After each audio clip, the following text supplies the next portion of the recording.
오늘 말씀 로마서 3장 21절부터 24절의 말씀입니다. 로마서 8장 21절부터 24절의 말씀입니다. 번갈아 가면서 읽고 마지막 절은 같이 읽을게요.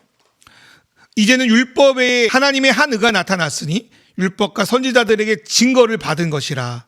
오 예수 그리스도를 믿음으로 말미암아 모든 믿는 자에게 미치는 하나님의 의는 차별이 없느니라. 모든 사람이 죄를 범하였음에 하나님의 영광에 이르지 못하더니 그리스도 예수 안에 있는 속량으로 말미암아 하나님의 은혜로 값없이 의롭다 하심을 얻은 자 되었느니라. 아멘. 여러분도 경험했을 수도 있는데 어릴 때 교회에 다니다 보면 구원의 확신을 너무나도 중요하게 강조하잖아요. 특별히 수련회 가면, 특히 중고등부 수련회 가면 선생님이 물어봐요. 야, 너 지금 죽으면 천국 갈 자신 있냐? 구원의 확신이 있냐? 그러면 있다고 하면 그래, 잘했다. 이제 다 물어봐요. 천국 간다 이렇게 하고, 그다음 만약에 잘 모르겠는데요, 구원의 확신이 없는데요, 그러면 이제 이거 큰일 났다. 야, 구원의 확신이 없으면 지옥 간다. 야, 이리 와 해가지고 이제 붙들고 기도해 주셨던 그런 기억이 나요. 저는 이렇게 남들에게 정직하지 못해서 그 당시에 불안해도 있습니다 하고 이렇게 했던 기억이 나요. 이제 물론 그분들이 이제 나의 구원의 확신을 위해서 간절히 기도해 준 건 너무나도 감사하고 고마운 일인데, 진정 어떤 구원의 내용을 확신해야 되는지는 제대로 가르쳐 주지 않았던 것 같아요. 물론 예수님께서 우리를 위해서 죽으셨고 우리가 그 사실을 믿기만 하면 된다라는 원론적인 복음의 내용은 가르쳐 주지만, 그런데 그게 나에게 어떤 의미인지, 그것이 정말 가능한지, 그 고민에 대한 생각에 대한 것들은 무시한 채 무조건 이 명제, 이 교리를 믿으면 된다는 식으로 우리에게 말씀해 줬던 것 같습니다. 저도 그렇게 가르쳤던 것 같아요, 때로는. 저도 그래서 몇 번 말했지만, 저도 어릴 때 신앙생활 하면서 그와 관련돼서 의문이 생기거나 공부하다가 의문이 생기거나 그러면은 머리를 막 흔들면서, 야, 의심하면 안 되는데, 의심하면 지옥 가 하고 머리를 좀 치면서 그런 생각을 막 지워버리려고 했던 기억이 나요. 저번 주에 우리 책 나눔하면서 여러분들이 이거 알겠는데 잘 모르겠다는 이야기 많이 하셨잖아요. 왜냐하면은 아는 것 같은데 뭔가 결이 달라서 그런 것 같거든요. 뭔가 다른 것 같고 뭔가 알 것 같은데 이게 뭐지라는 생각에 내 안에 그게 정리하기가 쉽지 않았겠다라는 생각이 들고, 저도 읽으면서 이거 정리하기 쉽지 않겠는데 이런 생각을 했었어요, 솔직히. 이게 왜 어렵냐면, 우리가 이제까지 믿고 있던 구원의 신앙 중에 맞는 것도 있고 조금 부족한 것도 있고, 이게 섞여 있기 때문에 그렇습니다. 그냥 스쳐 지나가면 그 말이 그 말 같아. 다 똑같은 이야기 같아. 똑같은 이야기 갖고 어떻게 따지냐 그럴 수 있지만, 막상 조금 자세하게 읽어보면 내용의 결이 다르기 때문에 무슨 말이지? 뭐가 다르다는 거지? 이해하기가 어려운 것도 사실입니다. 물론 저의 설교로 한 2번 정도 할 건데, 다음 주까지 이걸로 다 이렇게 파악할지는 모르겠어요. 왜냐하면 이 내용은 어쨌든 성경의 말씀을 저의 어떤 필터로 나오기 때문에, 그래서 또 밥 먹을 때 또 그런 이야기를 해주면 다음 주 설교가 또 달라질 거라는 생각이 들어요. 그래서 한 2번, 여러분이 궁금한 3번, 4번 어쨌든 간에 성경의 믿음이 뭔지, 구원의 확신이 어떤 것인지를 조금 말씀을 하려고 합니다. 여러분은 구원을 어떻게 받는다고 배웠죠? 생각해 보세요. 예수님이 우리를 구원하신 것을 우리의 믿음으로 받아들이면 된다고 배웠어요. 틀린 말은 아니에요. 근데 문제가 뭐냐면, 하나님이 우리에게 베푸신 구원의 은혜보다 우리의 믿음, 우리가 세게 믿는 것을 강조할 때가 많아요. 설교 준비하면서 속담이 하나 생각났는데, 떡 줄 사람은 생각도 안 하는데 김치국도 마시는 것. 우리는 어쩌면 믿음을 그렇게 생각하지 않나? 하나님이 우리에게 어떤 구원을 주시는지 별로 관심이 없고, 떡 줄 사람은 생각도 안 하는데 김치국도 먹는 것처럼 세게 믿어야 구원받는다고, 세게 믿어야 축복받는다고 생각하지 않았나. 그런데요, 성경에서 우리의 믿음은 그렇게 중요하지 않아요. 필요해요. 꼭 필요한데 중요하지 않아요. 성경에서 중요한 믿음은 뭐냐면, 우리를 향한 예수 그리스도의 믿음입니다. 로마서 1장 17절 말씀 우리 같이 한번 읽어볼까요? 로마서 1장 17절 말씀, 개역개정인데 읽어볼까요? 복음엔 시작.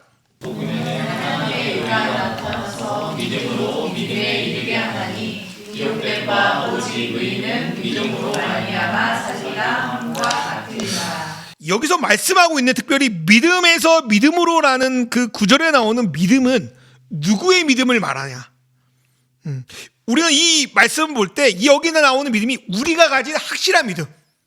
처음에는 조금 믿음이 적었는데 신앙생활하면 점점 큰 믿음을 가져서 뭔가 좋아지고 특별하게 되고 올라간다, 장성해진다, 그런 의미로 이 본문을 해석할 때가 많아요. 그런데 뭐 톰나이트뿐만 아니라 많은 학자들, 제가 읽은 책과 공부를 하다 보니까 이 말씀을 이렇게 번역해놨어요. 로마서 1장 17절 톰나이트가 번역해놓은 그 말씀 한번 읽어볼까요? 좋은 소식 시작. 좋은 소식에는 하나님의 언약적 정의가 드러나 신실함에서 신실함에 이르기 때문입니다.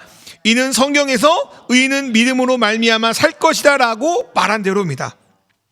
톰나이트라는 학자는 자기가 번역한 신약 성경에서 우리나라에서는 믿음으로 번역된, 다른 성경에는 페이스로 번역된 이 헬라어 피스티스를 신실함이라는 뜻을 가진 영어요. 페어플리스, 소영 맞니? 페어플리스로 번역해놨어요. 이거는 이제 뭐 일부러 번역해놓은 거야. 성경의 뜻을 잘 살리려고. 이 번역에 주목할 거는 뭐냐면, 우리가 믿음이라고 할 때 흔히 하는 영어 단어가 페이스로 많이 써요. 빌리프라고 안 써요. 빌리브라는 단어는 많이 있지만, 그리고 여기는 그 믿음을 페이플리스로 번역해놨어요. 우리가 믿음이라는 단어를 우리는 내가 강하게 믿는 것, 내가 확신하는 걸로 생각할 때가 있어요.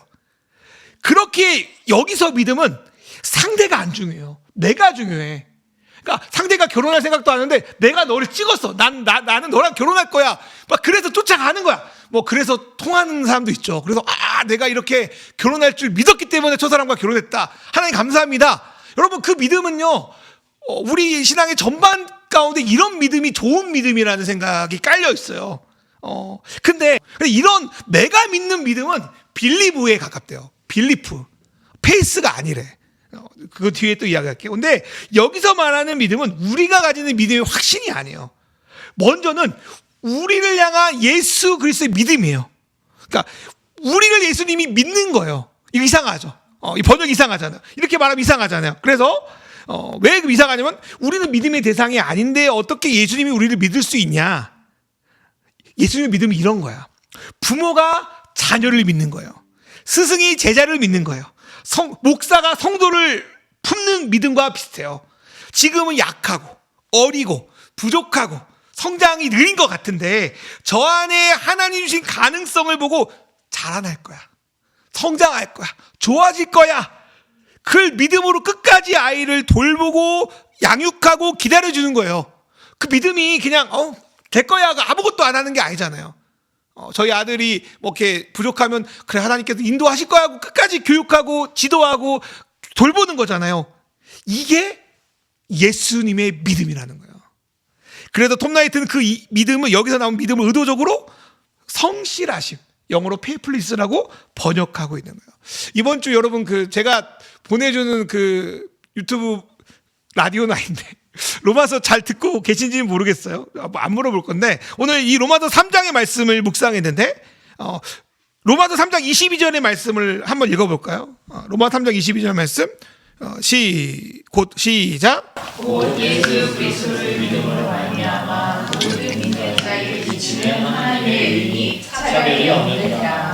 여러분, 개역개정도 그렇고 세번도 그렇고 여기서 예수 그리스도를 믿음으로라고 번역해 놨는데, 이 둘 번역만 보면 여기서 말하는 믿음은 우리가 예수를 믿는 믿음, 우리의 믿음을 말하는 것 같아요. 그런데 톰나이트는 이걸 어떻게 해석했냐면 의도적으로, 자, 로마서 3장 22절 해석본으로 읽어볼까요? 하나님의 시작. 하나님의 언약적 정의는 메시아 예수의 신실하심을 통하여 믿음이 있는 모든 사람들의 유익을 위하여 효력이 발생합니다. 여기에는 어떤 차별도 없기 때문입니다. 믿음을 두 개로 분리해 놨어요. 앞구절에 예수 그리스도의 믿음을 톰나이트는 메시아 예수의 신실하심으로 번역해 놨고요. 뒷구절 모든 믿는 자에게 미치는 믿음은 그대로 믿음 있는 모든 사람에게 번역해 놨어요. 앞에는 페이스풀리 쓰고 뒤에는 페이스예요. 이건 뭘 의미하냐면 우리가 성경에서 특별히 신약에서 믿음이라는 단어를 읽을 때 우리를 향한 예수의 믿음인지 예수님을 향한 우리의 믿음인지를 구분해서 읽어야 돼요. 내 믿음이 있는 게 아니야. 예수님이 우리를 향한 신실하심이 있고 그 신실하심을 보고 그 믿음을 보고 내가 믿는 거예요. 내 확신이 아니고. 자, 그럼 여기서 생각해 볼 게 하나 더 있는데 우리의 구원의 확신은 어디에 달려있냐는 거예요. 이거는 누구나 동의할 것 같은데 예수님이 우리를 구원하셨다는 나의 확신, 믿음이 중요하냐? 아니면 우리를 끝까지 구원하시고 반드시 이루겠다는 예수의 믿음, 그 신실하심이 중요하냐? 뭐가 유효하냐? 어떤 믿음이 우리에게 중요하냐? 여러분, 우리의 믿음은 빌리브가 아니고 페이스예요. 우리의 믿음은 구원받는 데 필요해요. 그런데 그 구원의 사역에서 가장 중요한 건 아니에요. 구원에서 가장 중요한 핵심은 우리를 구원하시기 위한 하나님과 예수님의 믿음, 다른 말로 신실하심입니다. 우리의 강한 믿음이 밑도 끝도 없는 강한 맹목적인 믿음이 우리를 구원하는 것이 아니라 우리를 향한 예수님의 변함없는 신실하심이 우리를 구원한다는 거예요. 하나님이 우리를 구원하신다는 것은 솔직히 말도 안 되는 일이에요. 이루어질 수 없는 일이에요. 나의 모습을 보면 구원받을 게 하나도 없어요. 그러니까 의심이 당연해. 흔들리는 게 당연해. 그러나 그럼에도 그분이 나를 이끄시고 구원하시겠다는 그 신실하심이 있기에 내가 그 소망을 신락 같아서 품고 나아갈 때 우리는 주님이 우리에게 주는 구원을 받고 지금 누리고 앞으로 누릴 수 있게 된다고 저는 생각합니다. 네. 예를 들어서요. 저희 아이 이야기를 해볼게요. 구원의 확신에 대한 이야기를 좀 해볼 건데 아빠가 제가 내일 키즈카페 데려다 줄게 이렇게 약속을 했어요. 그럼 부모가 이렇게 말하면 자녀가 100% 신뢰하면 좋겠지만 안 그러더라고.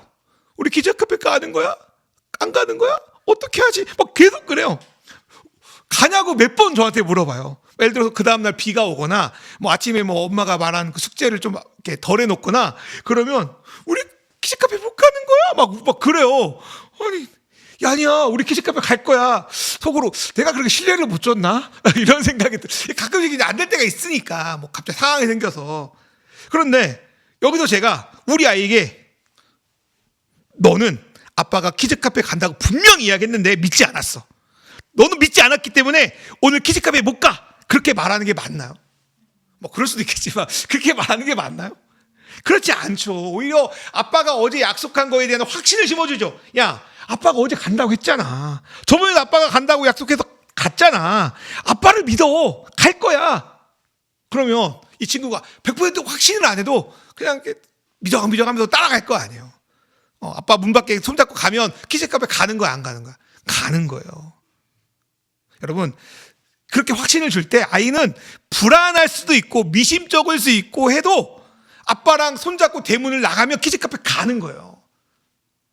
이게 확신이에요. 이때 아빠 집에서 키즈카페 가기까지 누구의 확신이 큰 영향을 끼쳤습니까? 누구의 확신이? 키즈카페를 갈 수 없을지도 모른다. 아니면 반드시 갈 거야! 라고 믿은 아이의 확신이 키즈카페를 가게 한 겁니까?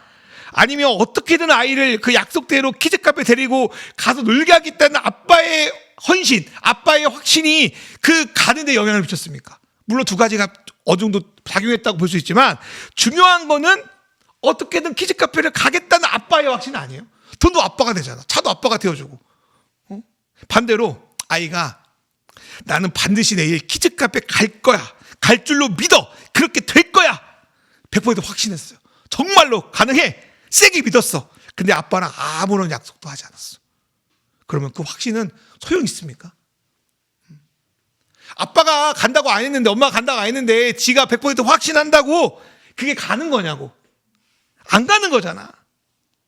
그렇게 이 자녀의 확신은 키즈카페 가는데 별 힘을 못 써요. 아빠의 약속이 아니면. 믿음도 그렇다는 거예요. 그런데 사람들은 자신의 탁월성과 자신의 특별함을 어떻게든 자랑하고 싶어 해.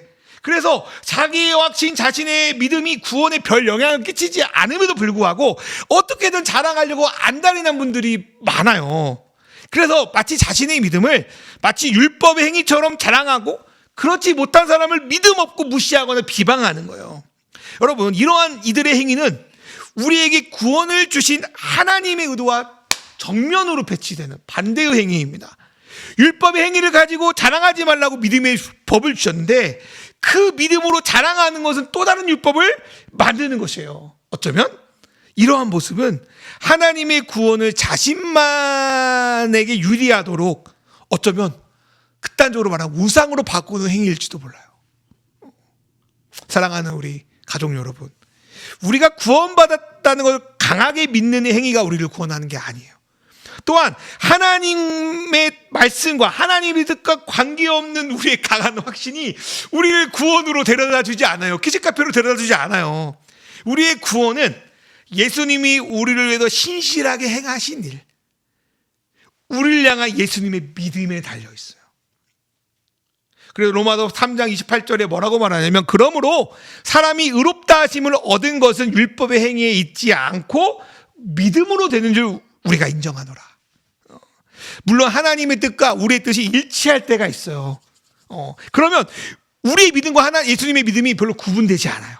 하지만 하나님의 뜻과 우리의 뜻이 어쩌면 불일치할 때는 우리는 내 뜻, 내 믿음이 틀렸다는 것을 인정하고 하나님이 우리를 위해서 하신 일을 우리를 위한 구원으로 받아들여야 되는 거예요. 반찬이 내가 좋아하는 것과 좀 달라요. 혹은 처음 보는 음식이에요. 근데 나보다 나를 더 잘 알고 나를 위해 건강한 식탁을 차려준 엄마를 신뢰하고 아이가 그 음식에 손을 대는 것 같이 내가 먹고 싶은 거, 내가 하고 싶은 거, 내가 믿고 싶은 것을 주님 앞에 내려놓고 하나님이 나를 위해 하신 일, 예수님의 믿음을 나의 믿음으로 받아들이는 것이 바로 구원의 확신입니다. 그렇기에 구원의 확신은 나의 믿음에 근거하는 것이 아니라 우리를 향한 예수님의 믿음, 신실하심에 달려 있습니다. 여러분 주변에 어떤 환상을 보았거나 체험이 많거나 이런 분들 있잖아요. 이런 분들은 되게 강한 확신을 갖고 있어요. 물론 겸손한 분도 있고 그런 분들 중에 정말 말씀 앞에 잘 따라가는 분도 계신데, 이런 체험이 있으면 어떤 면에서 말씀도 필요 없어. 어떤 면에서 뭐 내용도 공부도 필요 없어. 내가 봤으니까, 내가 체험했으니까 그런 강한 확신을 가지고 상대를 때로는 무례히 대하거나 자신이 믿고 있는 것을 절대로 꺾지 않거나 다른 사람에게 자신의 생각을 믿음이라는 이름으로 강요해요. 만약 그 믿음의 근거가 자신에게 있지 않고 하나님께 있다면 우리는 무례히 범할 수 없잖아요. 자신의 체험을 자랑처럼 내밀지 못해요. 바울도 성경에 보면 하도 그들이 막 바울 무시하니까, 야 나도 해봤어, 야 나도 3층 갔다 왔다, 야 나도 근데 말 안 해, 그게 중요한 게 아니니까, 너희가 하도 자랑하고 나 무시하니까 내가 그 말하는 거야, 뭐 이렇게 이야기할 때도 있어요. 여러분, 나의 나 된 것은 나의 체험에 있지 않아요. 내가 구원받는 건 나의 체험에 있지 않아요. 내가 구원받는 거는 주님의 은혜에 있어요. 하나님이 말씀을 통해서 객관적으로 계시해 준 구원의 말씀에 있어요. 우리는요, 그 주님이 주신 구원의 그 믿음, 구원의 말씀의 계획을 100% 확신하던 51% 확신하던 믿음의 통로로 받아들이면 돼요. 여러분 선거 해봐요. 어떤 사람은 49% 얻었고 어떤 사람은 51% 얻었어요. 누가 이겨요? 51%가 얻는 거예요. 여러분 불안하고 초조하든지 의사가 준 약을 먹으면 유효한 거예요, 내 안에. 내가 100% 확신하는데 의사약 안 먹고 어디서 이상한 데서 데리고 온 이상한 약 먹으면 아픈 거예요. 믿음이 확신이 그렇게 중요하지 않아요. 먹으면 중요해요. 먹으면. 아이가 불안해도 아빠의 손을 잡고 키즈카페를 따라 나서는 게 믿음이라는 거예요. 자, 그렇다면 우리의 구원의 확신은 어디까지 나아가냐? 로마서 5장 9절과 10절은 구원의 확신을 가장 잘 설명해 주는 구절이에요. 이번에 책에도 나오죠. 개역개정으로는 잘 나타나 있지 않지만 세번역으로 보면 더욱 명확해집니다.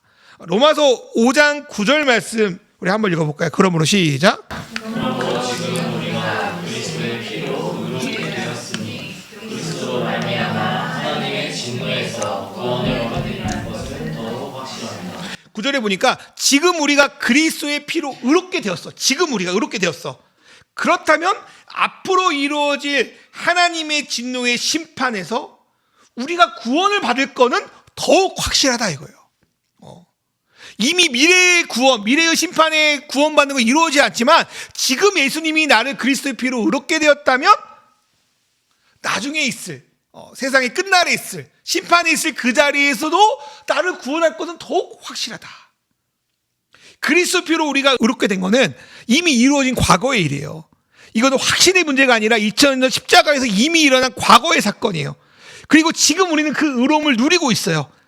그렇게 주님이 우리를 의롭게 하셨는데 앞으로 일어날 그 심판의 자리에 우리를 구원하지 않는다고? 말도 안 되는 일이에요. 그때도 반드시 일어날 거다.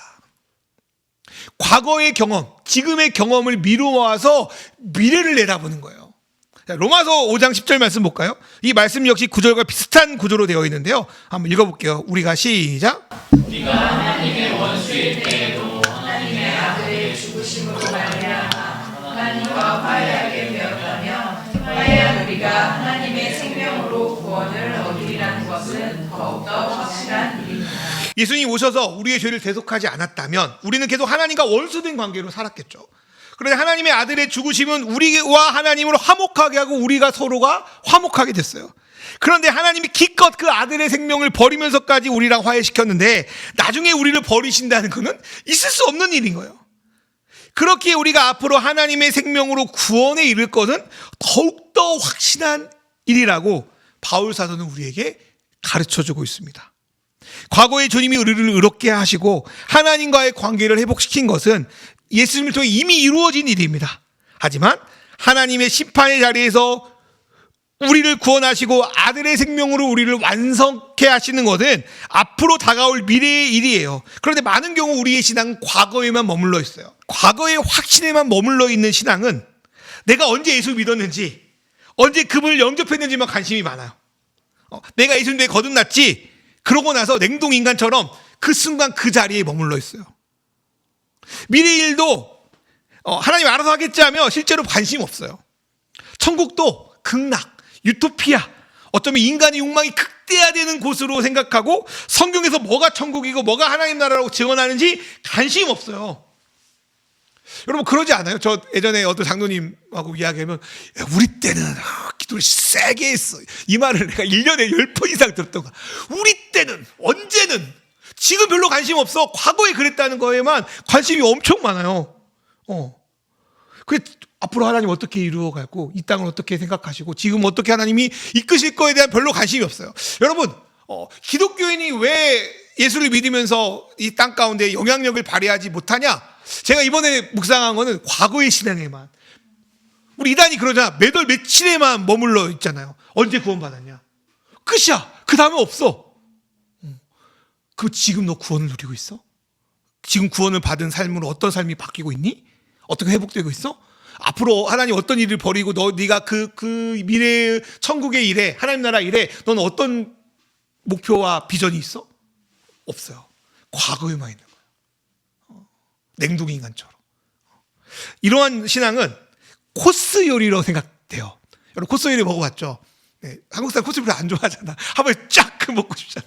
그래서 그런지 모르겠는데 코스 요리로 준비된 구원의 식탁에서 과거의 에피타이저만 먹고 이것이 다인 줄 알고 정작 메인 요리를 갖다 먹지 않아. 에피타이저 맛있는데 에피타이저만 먹고 앞으로 메인 요리 나온다고 후식도 나오고 디저트도 나온다고. 근데 에피타이저 먹다가 정작 뒤에 나올 음식들을 안 먹는 거예요. 여러분 이런 분들은요 주님을 딱 자신이 필요한 만큼만 먹고 싶어 해요. 주님을 깊게 알아가면서 이루어질 성숙과 성장에는 관심 없어요. 이런 분들은 편식이 심해요. 우리도 그런 거 있잖아요. 아무리 좋은 음식 갖다 회의에서 그런 두 사람 있잖아요. 어떤 사람은 회의에 가면 우리 회의에 있는 음식이 내 입맛과 안 맞더라도 내가 좀 먹어보고 도전하고 좀 누려보자라는 분이 있고 무조건 한식 이랬어요. 어쩌면 우리 구원을 그렇게 믿지 않나? 내가 과거에 은혜 받고 내가 과거에 생각했던 그 입맛만 그것만 딱 먹는 거야. 에피타이저 딱 먹고 그 뒤에 일어날 그 다음 코스 요리에는 별로 관심이 없는 거. 그게 과거에 머무는 신앙이라는 거예요. 여러분 이런 신앙에는 미안하지만 생명력이 없어요. 하나님이 주시고자 하는 구원과도 틀어져 있어요. 틀린 건 아닌데 틀어져 있어요. 이런 사람은 마치 성경에서 마태복음 25장에 나오는 1달란트 받아서 땅속에만 그 달란트를 파묻고 주님 오시기까지 기다리는 사람과 비슷합니다. 하지만 과거에 하신 그 일을 근거로 오늘을 누리고 미래에 일어날 구원을 소망으로 확신하는 신앙은 주님이 베푸신 신앙을 근거로 앞으로 나아가는 사람, 미래로 나아가는 사람이에요. 하나님이 우리를 태어나게 하셨다면 하나님이 우리를 온전하게 자랄 수 있도록 끝까지 책임져 주시겠구나 하고 나가는 거예요. 오늘 금방 이것도 로마서 3장의 그 말씀이 그 말이잖아요. 하나님이 과거에 우리를 구원하셨다면 앞으로도 구원을 이루지 않겠느냐. 하나님 우리를 거듭나서 태어나게 하셨다면 앞으로 우리가 온전한 사람으로 자라게 하시겠구나. 이게 갖고 있는, 이 확신을 갖고 있는 사람이 미래의 구원을 받아들인 사람이에요. 또한 약할 때도 강하게 하시는 주님, 경건치 못할 우리를 경건하게 하실 주님, 죄인을 의롭게 하셔서 생명의 구원을 얻게 하실 거라는 그 로마서 말씀, 그 하나님의 말씀을 믿고 오늘을, 미래를 바라보며 살아가는 사람이 미래의 구원을 확신한 사람이에요. 이런 사람은요, 주님이 주신 생명의 씨앗을 길가에 버리거나 돌짝밭에나 가지던불에 막 던져버리는 그런 사람이 아니라 주님의 주신 그 은혜, 그 믿음, 구원을 근거로 100배의 열매 구원의 풍성함을 맺어가는 사람들이에요. 누가복음 8장 15절 말씀 세 번역을 읽어볼까요? 바르고 착한 마음으로 말씀을 듣고 그것을 굳게 간직하여 견디는 가운데 열매를 맺는 사람들이다. 그럼 어느 부모가 아이가 태어났는데 자라지 않고 계속 그 자리에 머물길 바라겠습니까? 어느 농부가 씨앗을 땅에 심어놓고 그 씨앗이 계속 그대로 냉동보관처럼 있길 바라겠습니까? 구원은 생명이라면서요. 생명은 교회라는 공동체에서 조금씩 자라게 돼요. 싹이 트고 줄기가 자라고 결국 열매를 맺게 될 거예요. 그리고 그 모든 것에 우리를 자라게 하는 누가 계시다는 거예요? 하나님이 있다는 거예요. 고린도서 3장 7절에 이런 말씀 있잖아요. 그런즉 심은 이나 물주는 이는 아무것도 아니로되 오직 자라게 하시는 하나님이다. 우리에게 주신 구원의 씨앗이요, 우리 안에 심겨졌어요. 늦을 수도 있지. 땅이 안 좋으면 늦을 수도 있어요. 가시덤불과 돌짝밭이 있으면 오래 걸릴 수도 있어요. 그러나 구원의 씨앗은 결국 자라서 열매 맺게 하나님이 하신다는 거예요. 때로는 우리 환경이, 우리 땅이 안 좋을 수 있어요. 돌짝밭이 있을 수 있고 가시덤불이 있을 수 있고요, 땅의 기력이 쇠해가지고 안 자랄 수 있어요. 그런데 걸음을 주시고 그 삶을 이끌어 주셔서 어떻게든 그 생명의 씨앗을 자라게 하시는 분은 농부이신 하나님인 거예요. 그래서 그 누가복음 8장 15절에 말하는 그 좋은 땅은요, 여러분, 좋은 땅이 중요한 게 아니에요. 가시덤불도 있고 어려움도 있는데 바르고 착한 마음으로 말씀을 듣고 굳게 간직하며 하나님 믿으면서 살아갈 때 농부이신 하나님이 그 돌을 쳐내가면서 우리를 자라게 하신다. 로마서 8장의 표현을 빌리면 하나님이 우리를 구원하시기 위해서 과거의 예수 그리스도의 생명을 아끼지 않았다면 우리 현재와 미래의 모든 것, 다른 말로 구원을 우리에게 주시지 않겠느냐? 당연한 거 아니냐? 바울 사도가 로마서 8장 32절에 말씀하는 것 같습니다. 그렇다면 이 우리 명백한 구원의 사실에 대해서 우리는 어떻게 해야 되는가? 이제는 우리의 믿음이 필요해요. 우리의 믿음으로, 빌리브가 아니고 내가 확신하는 우리의 믿음이 아니라 주님이 베풀어 주신 그 믿음의 구원을 우리의 페이스, 우리의 믿음으로 받아들이는 거예요. 로마서 3장 22절 말씀을 영어로 제가 써놨어요. 영어로는 안 읽겠습니다. 보시기만 하면 돼요. 근데 내가 중심이 되어 믿는 것은 제가 빌리프라고 표현했잖아요. 그러면 상대를 향한 믿음, 신실함을 내가 받아들이는 것을 영어로 페이스래요. 영어적인 표현으로 하면 하나님의 페이플리스를 내가 빌리프가 아닌 페이스로 받아들이는 거예요. 무슨 말인지 알겠죠? 또한 저는 믿음을 빨대로 비교하고 싶어요. 빨대로. 요즘 다른 사람에게 도움을 받고 나는 편안히 누리는 것을 그 사람에게 빨대 꽂는다 그러잖아요. 뭐 엄마, 부모님께 빨대 꽂았다, 형한테 빨대 꽂았다, 언니한테 빨대 꽂았다, 뭐 이런 말 하잖아요. 여러분, 우리의 구원은요, 나의 확신이 아니라 우리를 끝까지 구원하겠다는 주님의 확신의 빨대를 꼽는 거예요. 아무리요, 여러분, 맛있는 음료가 나와도 그 음료가 처음 보는 거라면 먹기 참 망설이시잖아요. 근데 이 음료를 내가 사랑하는 분이, 내가 좋아하는 분이, 내 취향을 가장 잘 아는 분이 시켰다고 하면 우리 때로는 불안하고 초조해도 이 음료를 살짝 맛볼 거예요. 빨대 갖고 와서 이렇게 하나 빨대 쓰기 그러니까 옆에 꽂고 살짝 맛보는 거예요. 근데 그 음료가 내 입맛에 맞으면 어떻게 돼요? 맛있네? 쭉쭉 빨겠죠. 불안이의 확신으로 흡입하게 될 거잖아요. 그리고 내가 원래 믿고 있었는데 저 사람은 내 입맛을 정말 잘하는구나, 더 신뢰도 높아질 거 아니에요. 저는 이것이 믿음에서 믿음을 이루는 구원의 여정이라고 저 생각이 들어요. 반면 맛없는 음료를 내가 만들었는데 기도하는 거야. 오병이어처럼. 여러분, 오병이어 모든 데 적용되는 거 아니에요. 100% 내가 이 음료가 맛있게 될 줄 믿습니다라고 음료에 빨대 꽂은다고 해서 그 음료가 맛있어지지 않아요. 가끔씩 주님이 그럴 수도 있긴 하겠지만 대부분 99% 이루어지지 않아요. 그래서 우리 믿음은, 우리의 빨대는 다른 것에 꽂는 게 아니에요. 맛없는 음료에 꽂는 게 아니라 주님이 만들었다고 하는 구원의 음료에 꽂혀야 되는 거예요. 앞에도 말했지만 아무리 좋은 음식을 깔아놓고 우리에게 베풀어도 맛보지 않으면 그 음식은 우리에게 유효하지 않아요. 주님은 우리에게 구원의 은혜를 풍성하게 베푸셨어요. 제가 말했죠. 코스로 과거의 구원, 현재의 구원, 미래의 구원. 그건 다음 주에 이야기할 건데, 그런 처음 에피타이저만 맛보고 이것으로 충분하다며 뒤에 나올 메인 요리를 맛보지 않는 것처럼 어리석은 일은 없어요. 이러한 행위는 코스 요리를 계획하고 준비하신 구원의 하나님을 무시하는 겁니다. 과거에 우리가 받은 구원이 이렇게 풍성한데 후에 주시는 구원의 풍성은 얼마나 풍성할까라는 기대감을 가지고 믿음에서 믿음으로 그분의 신실함을 받아들이며 놀랍고 위대하신 그분의 신실한 암으로 우리가 믿고 들어갈 때 주님이 베푸신 구원, 과거, 현재, 미래의 구원이 통합적으로 우리의 구원이 됩니다. 하나님이요, 우리에게 구원의 코스를 준비하셨어요. 어떻게 생각하세요, 여러분? 기대가 되십니까? 아니면 에피타이저만 먹고 빨리 집에 가려고 그랬는데 설교가 길어져서 힘드십니까? 그럼 우리가 지금 맛보고 있는 구원은 에피타이저 정도에 불과할지도 몰라요. 그런데 우리에게 주신 그 믿음의 공동체 안에서 그 구원의 의미를 배우고 깨닫고 받아들이다 보면 주님이 우리에게 베풀고자 하는 구원의 의미가 이런 거였구나라고 그 풍성함을 계속 맛보고 자라나게 될 줄 믿습니다. 그렇게 될 때 기존 과거에 머물 때와 달리 우리의 구원은 점점 성숙하게 자라나서 나 자신뿐 아니라 점점 열매 맺으며 자라날 줄 믿습니다. 이러한 구원의 여정을 맛보시는, 함께 맛보는 저와 맛있는 교회 가족들 되기를 간절하게 축원합니다. 이 시간 다 같이 기도하며 나아가겠습니다. 제가 기도 읽어드릴게요. 나의 확신이 중요한 것이 아니라 나를 구원하기 위해서 태초부터 계획하시고 그 아들 예수의 생명을 주심으로 죄에서 용서하실 뿐 아니라 우리를 온전한 구원까지 이끄시는 예수님의 신실하심을 신뢰합니다. 과거의 구원에만 머무는 거나 주님의 구원의 풍성함을 내 맘대로 재단하지 않고 말씀을 통해 주시는 구원의 풍성함을 소망하며 점점 구원이 자라가는 우리가 되게 하여 주십시오. 불안하고 때론 초조해도 의심하여도 나에게 베푸신 구원의 식탁을 나의 믿음으로 받아 누리게 하시며 공동체 안에서 구원을 배워가며 성장하게 하소서. 이게 기도 제목은 제가 설교의 말씀을 요약한 거고요.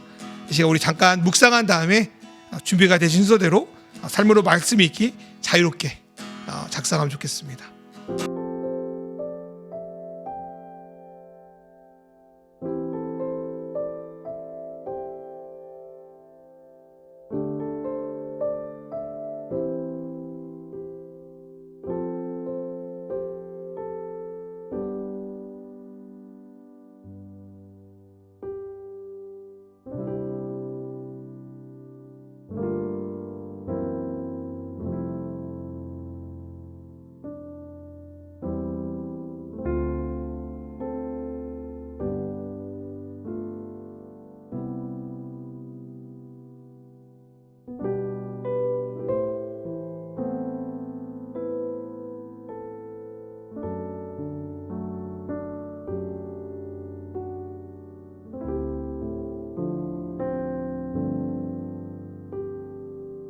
예수님께서 잡히기 전날 밤에 우리에게 이러한 구원을 주시기 위해서 십자가에 달려 돌아가셨습니다. 그리고 그 달려 돌아가기 직전에 제자들과 함께 떡과 잔을 나누면서 내가 베풀 그 구원의 은혜를 너희가 끝까지 기억해라 라고 말씀하셨습니다. 오늘도 그 은혜를, 그 예수님의 구원을, 그 믿음을 나의 구원으로 받아들이며 이 성찬에 참여하겠습니다. 그래서 먼저 떡을 나눌 때 이것은 주님의 몸입니다 하면 예수님의 믿음을 받아들이겠습니다. 그렇게 여러분 되뇌이면서 받아주시면 좋겠습니다. 그리고 이것은 주님의 잔입니다 할 때 이 피가 언약을 의미하거든요. 그래서 주님의 언약을 기대하겠습니다. 앞으로 이루어질 주님의 언약, 주님의 구원을 기억하겠습니다. 우리에게 구원을 베푸시기 위해서 변함없는 그 신실하심으로 과거에 이미 구원을 이루셨고 우리의 구원을 이루고 계시고 지금도 미래의 구원을 준비하고 계시는 그 예수님을 신뢰합니다. 나의 강한 믿음이 아니라 주님이 나에게 신실하게 대하시니 그 주님을 나의 믿음으로 받아들이며 그 구원의 확신에 이르는 우리 마시는 교회 성도들 될 수 있도록 인도하여 주십시오. 그래서 더 이상 아버지 하나님의 구원의 확신이 나의 어떤 믿음과 나의 욕망의 대상이 아니라 때론 불안하고 때론 믿기가 어려워도 그 예수님을 바라보며 주님이 베푸신 구원에 나의 마음과 나의 생각을 맡기며 구원의 길을 걸어가길 소망합니다. 주님이 우리에게 너무나도 놀라운 식탁을 베푸셨는데 에피타이저만 맛보고 그 자리에 머무는 신앙이 아니라 앞으로 베푸실 미래를 소망하며 그분의 베푸실 그런 풍성한 음식을 기대하며 미래의 구원을 바라보며 누리며 나아가는 우리 맛있는 교회 성도들 될 수 있도록 인도하여 주십시오. 그래서 과거에 베푸신 믿음을 받아들이고 앞으로 베푸실 언약의 구원을 기대하며 살아가는 우리 성도들, 우리 맛있는 교회 되게 하여 주시고, 특별히 맛있는 교회가 과거의 맛도 재현하지만 무엇보다도 주님 베푸신 미래의 소망을, 미래의 맛을 기대하며 나아가는 그런 맛있는 교회, 그런 구원의 맛이 드러나는 그런 교회 되게 하여 주십시오. 주님께 예물을 드립니다. 이 예물 받아주시고 날마다 우리에게 구원을 베푸신 그 은혜의 믿음으로 반응한 성도들의 삶을 주님께서 축복하여 주시옵소서. 이 모든 말씀 우리 주 예수 그리스도의 이름으로 기도드립니다. 아멘. 이제는 우리 주 예수 그리스도의 은혜와 하나님 아버지의 사랑과 성령님의 인도하심이 이제 과거 현재 미래에 이루시는 구원, 예수님의 구원을, 그 믿음을 우리의 구원으로 받아들이고 믿음으로 살아갈 줄 믿는 맛있는 교회 성도들의 모든 믿음의 여정 가운데 이제부터 영원히 함께 하시기를 간절히 축원하옵나이다. 아멘.